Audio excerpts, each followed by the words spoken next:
Hey everybody, thanks for checking out this video. Let's get right to it. I did a cover for a song called No Fun by the band Incubus off of their latest album 8 a couple months ago.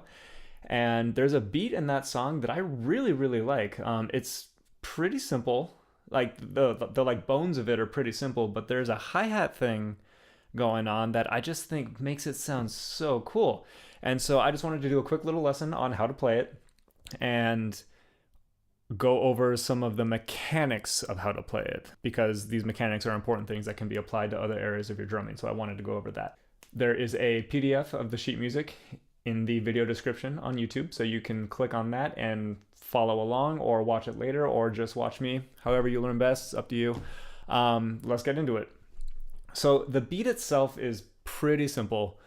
The bass drum and the snare drum part is just something like this.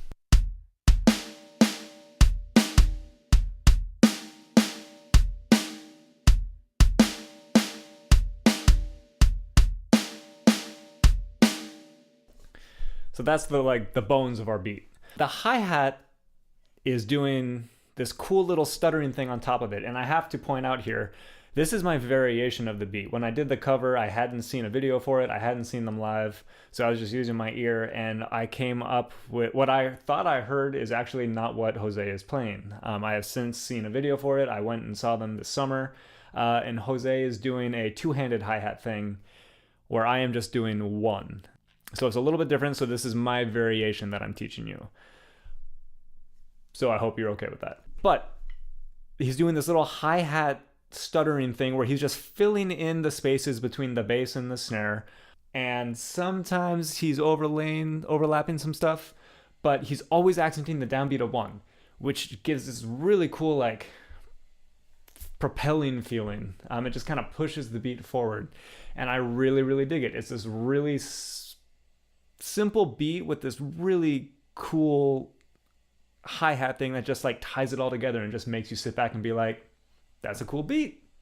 I want to play that beat. So it sounds like this.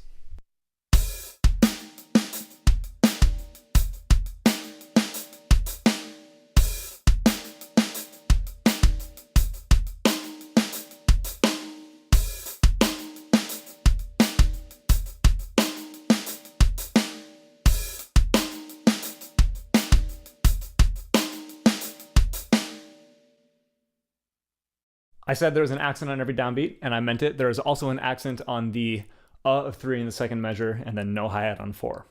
So aside from that, there's an accent on every downbeat. So going through here, you guys can see like where the hi-hats are on the paper, on the sheet music.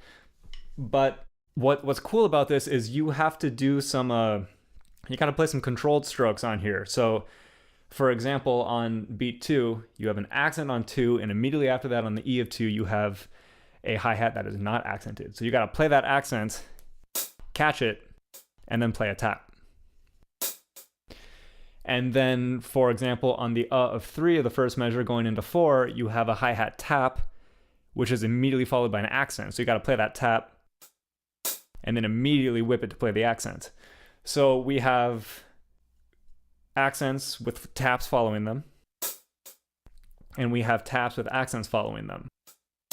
So you really have to pay attention to your hi-hat and get some kind of whipping motion or just some kind of control, however you want to do it, so that your hi-hat dynamics are different.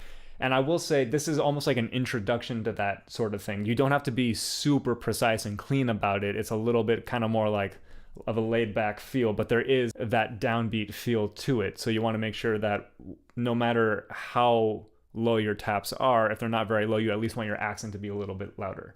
So something to work on is you can kind of incorporate some molar motion, especially for where you're playing a tap and then going into the accent. And then you can do the same kind of thing coming down and just kind of catch that from the whip and then tap it. So I'm going to play through this beat slowly. Just watch my right hand and just pay attention to the motions I'm playing to bring these accents out.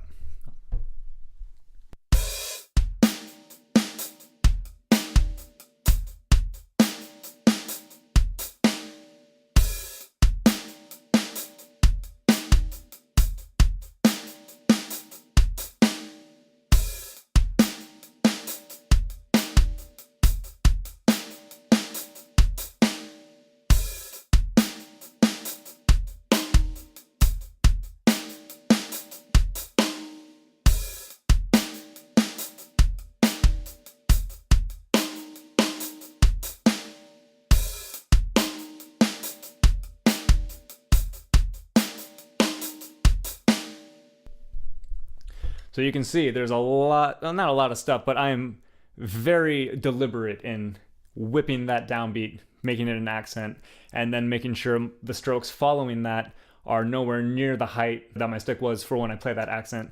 And then the reverse of that, when I have taps before an accent, I am sure to play a tap and then whip into that accent so that the stick heights are very different and then the dynamics of the hi-hat hit are different. So have fun with that. If you are looking more for like how to play the song and all the fills and everything, I didn't transcribe the song out. I just kind of learned it by ear. I transcribed some of the fills out, but if you're interested, shoot me an email about that. We can talk about that. But in the meantime, I just wanted to teach you the beat. If you listen to the song, it's the beat and then a bunch of fills and then the beat, but I just wanted to talk about the hi-hat pattern. So that's what you're getting. Hope you enjoy. If you learn this, please share it with me. I would love to see it. And if you got any questions about anything, shoot me an email, send me a message. I am very accessible. You can reach me through any of my social media platforms or email through my website at www.victorthedrummerguy.com. So if you got any questions, that's where I'll be. Until then, talk to you later. Bye.